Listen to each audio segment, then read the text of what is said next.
इसका मतलब ये है जात तोड़ो समाज जोड़ो सम्मेलन, दिनेश कुमार सने जो लिखा है, इसका मतलब ये है ये सारे व्यक्ति अपने मम्मी के पेट से पैदा हुए हैं। ये ना छोटा है ना बड़ा है, ये एक बराबर है। बताइए है अंतर? कोई कह सकता है छोटा बड़ा है, एक सीट बैठे ये कार्यक्रम है जात तोड़ो समाज जोड़ेगा, लेकिन तुम लोग घर से निकलने वाले नहीं हो, तुम लोग इस कारवा को समझने वाले नहीं हो। मानव कांसी राम साहब ने बिना शादी कराए अपनी जवानी को न्यौछावर करके हमें कुर्सी में बैठने का अधिकार दे दिया। अगर मैं कहता हूँ यार भाई कुर्सी में बैठ जाओ, तुम्हें शर्म लग रही है कुर्सी में बैठने के लिए।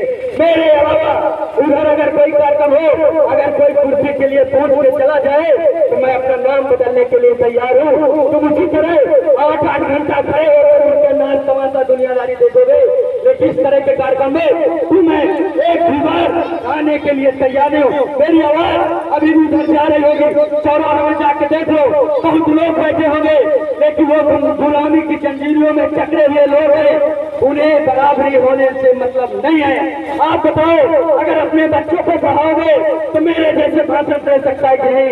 अगर आप अपने बच्चों को पढ़ाओगे इनके जैसे इस तरह बैठ सकता है कि नहीं? आप बताओ, अगर आप अपने बच्चों को पढ़ाओगे नहीं तो आपके बच्चों का उद्धार होने वाला नहीं है। जो जातिवाद छुआछूत भेदभाव तुम्हारे साथ हुआ है, वही जातिवाद छुआछूत भेदभाव तुम्हारे आने वाले बच्चों के साथ होगा। ये बात मैं आज इस मंच के माध्यम से बता दे रहा हूँ। ये अभी की गुलामी, अभी की थोपी हुई गुलामी नहीं है। दिनेश भास्कर जी महाराज बता रहे थे ये 5000 साल पहले की थोपी हुई गुलामी है। ऐन मेरे भोले भाले समाज के लोगों, जिन लोगों ने हमें 5000 साल से गुलाम बनाया, हमारे साथ जातिवाद छुआछूत भेदभाव किया, क्या वो हमारे लोग हो सकते हैं? वह हमारे लोग कतई नहीं हो सकते। वह हमें दबाना चाहते हैं, वह हमें सताना चाहते हैं, हमारा जुल्म करना चाहते हैं, हमारी बहन बेटियों के साथ अत्याचार करना चाहते हैं। ऐसे लोगों को उनकी औकात दिखाने के लिए इनकी परंपराओं को मत मानिए ताकि इनको फायदा न हो।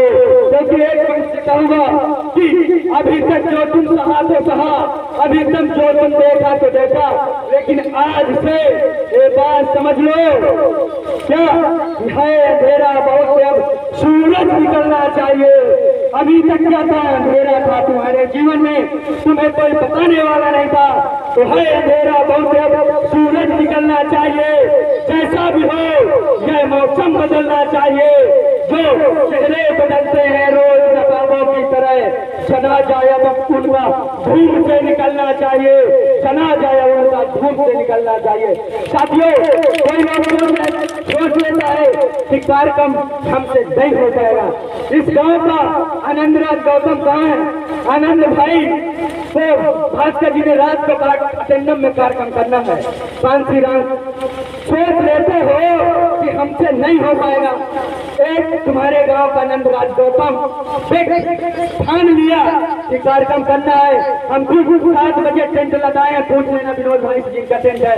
लोग गए, भास्कर जी सब लोग गए, टेंट लगाए है। तो कांसी राम कहते थे कि तुम अगर ये सोच लो कि मेरे अकेले प्रयास करने से कोई फायदा नहीं है, अरे मेरे बहुजन समाज के लोगों, मैं आपको बता दूं, मानवर कांसी राम साहब कहते थे कि मैं अकेला ही चला था गालिबे मंजिल, लोग जुड़ते गए, कारवा बनता गया, कारवा बनता गया।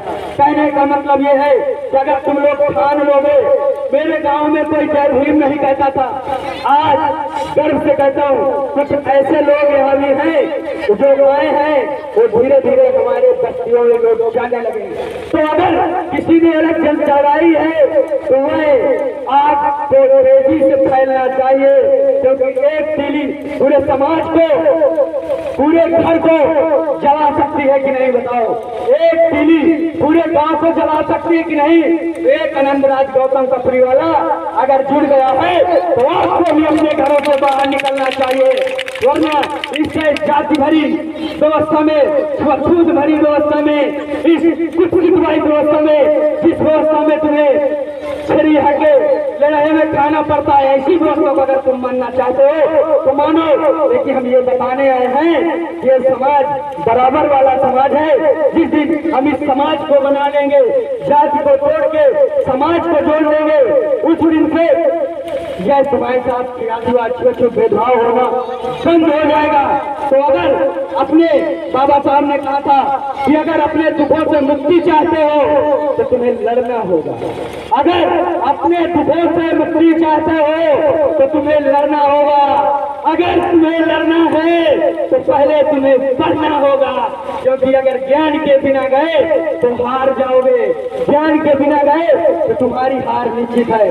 एक बात और बाबा साहब कहते थे, ये बताइए व्यक्ति का जन्म होता है, व्यक्ति का जन्म होता है, बड़ा होता है, पैसा इसलिए कमाता है ताकि अपना पेट भर सके, पेट इसलिए भरता है ताकि लद जाए, लदता इसलिए है ताकि मर न जाए, लेकिन वह मर जाता है, अंततः क्या होता है, मर जाता है। सुनिएगा, बहुत बड़ी बात बता रहा हूँ। व्यक्ति का जन्म होता है, कमाता इसलिए ताकि खा सके, खाता इसलिए ताकि पेट भर सके, पेट इसलिए भरता है ताकि मर न जाए, लेकिन वह बाद में मर जाता है। मर जाता है कि नहीं? तो जन्म लेना, पेट भरना, जिंदा रहना, मर जाना तो दोनों में भी यही निश्चित है कि नहीं? मतलब भैंसों में, पशुओं में भी यही चीज है ना, बच्चा पैदा होता है, बड़ा होता है, चारा चुरता है, अंततः 10-20 साल, 15 साल, 7 साल, 8 साल मर जाता है। ठीक इसी तरह तुम्हारी भी जिंदगी है, तुम्हारा जन्म हुआ है, तुम कमाओगे, पेट भरोगे, मर जाओगे, लेकिन अम्बेडकर कहते हैं कि अगर समाज में फैली जातिवाद, छूत भेदभाव हमारे हक अधिकार के लिए अगर कोई मनुष्य नहीं लड़ा तो फिर उसे मनुष्य नहीं, वह पशु के समान है, वह जानवर बैलों के समान है।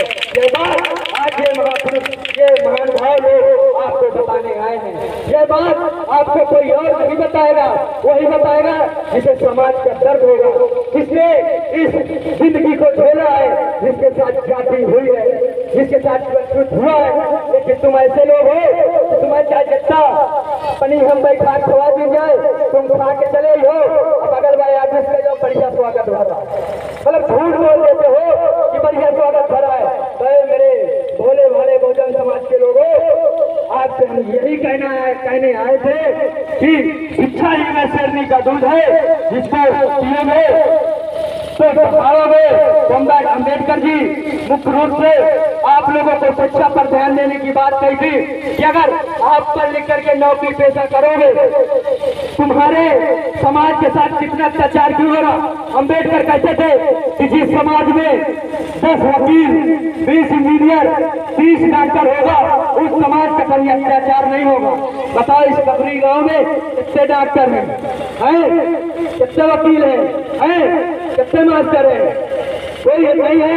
तो हमारे समाज का अत्याचार निश्चित है और जिंदगी भर इस अत्याचार से जूझते रहोगे, वरना अपने घर में हम पढ़ लिख करके नौकरी नहीं पाए, क्योंकि जिन्हें ऐसा नियम लागू कर दिया कि हम बीएड किए और खेत वालों को वारिता दे दी तो हम वंचित हो गए नौकरी से। लेकिन मैंने, मेरे पिता नहीं है, मेरी मम्मी यही बैठी है, पता कर लेना, मजाक नहीं कर रहा, लेकिन मेरे गांव में एक भी वकील नहीं है। मुझे बाबा साहब की याद आई कि जिस समाज में अधिवक्ता होता है, वकील होता है, उस समाज से कभी अत्याचार नहीं होता।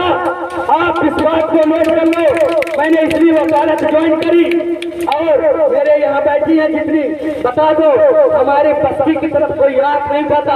अगर आंख उठाता है देखकर मेरे बारे में जरूर सोचता है, उस समाज में एक वकीलों पैदा है जो इनकी लड़ाई लड़ सकता है। इसलिए मेरे नन्हे मुन्ने छोटे छोटे बच्चों को पढ़ाओ, शिक्षा से ही तुम्हारा जीवन परिवर्तन होने वाला है, शिक्षा से ही तुम आगे बढ़ सकते हो, शिक्षा के माध्यम से तुम अपने समाज का परिवर्तन कर सकते हो और शिक्षा के माध्यम से ही तुम अपने जीवन में सुधार ला सकते हो।